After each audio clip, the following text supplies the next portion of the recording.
అల్లూరి సీతారామరాజు జిల్లా చింతపల్లిలో వైసీపీ నేతలు రంగురాళ్ల అక్రమ వ్యాపారాలపై నిరాధార ఆరోపణలు మానుకోవాలని డిమాండ్ చేశారు. నిజంగా వైసీపీ నాయకుల ప్రమేయం ఉంటే ఆధారాలతో సహా పేర్లు వెల్లడించాలని జెడ్పీటీసీ సభ్యుడు పోతురాజు బాలయ్య సవాల్ విసిరారు. అసలు నిర్వాహకులు, ఫైనాన్షియర్లపై పీడీ యాక్ట్ కింద కఠిన చర్యలు తీసుకోవాలని కోరారు.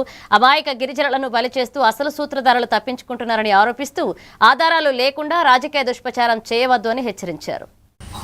ఈనాడు శీర్షికలో వైసీపీ ఈ వజ్రాల వ్యాపారంలో లీనమై ఉంది. గతంలో అలాగే చేసింది, ఇప్పుడు కూడా అలాగే చేస్తుంది. వీళ్ళు ఆగడాలు కట్టలేదని చెప్పేసి రాయడం జరిగింది. ఇది తీవ్రంగా ఖండిస్తున్నాం. ఎందుకంటే ఎవరు చేస్తున్నారు ఏటన్నది అటు రెవెన్యూకి కానీ, ఇటు పోలీస్ డిపార్ట్మెంట్కి కానీ, ఫారెస్ట్ డిపార్ట్మెంట్కి కానీ ఖచ్చితంగా తెలుసు. చింతపల్లి గ్రామానికి చెందిన ఒక 7 వ్యక్తులు తీవ్రంగా ఖండిస్తున్నాం. ఒకవేళ అయితే వైఎస్ఆర్ కాంగ్రెస్ పార్టీ నుండి ఎవరైనా వ్యక్తులు ఉండుంటే ఖచ్చితంగా దాని మీద నిగ్గు తేల్చాలి, పేరు బయట పెట్టాల్సిన పరిస్థితి ఉంది. ఇది మేము అధికారులకు కూడా విన్నవించుకుంటున్నాం.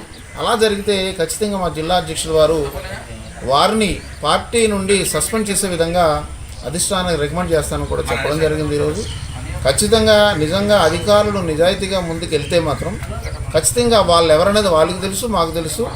ఈ వారం రోజుల్లో వారి మీద శాఖాపరమైన చర్యలు తీసుకొని ఉక్కుపాదం మోపకపోతే వాళ్ళ పేర్లు మేము బహిర్గతం చేసి వాళ్ళ మీద శిక్ష పడేలాగా పై అధికారులకు తెలియజేస్తాం. ఇందులో ముఖ్యంగా ఎక్కువ మంది కూటమి నాయకులు ఉన్నారనేది మా యొక్క ఆరోపణ, మా యొక్క మాట కూడా.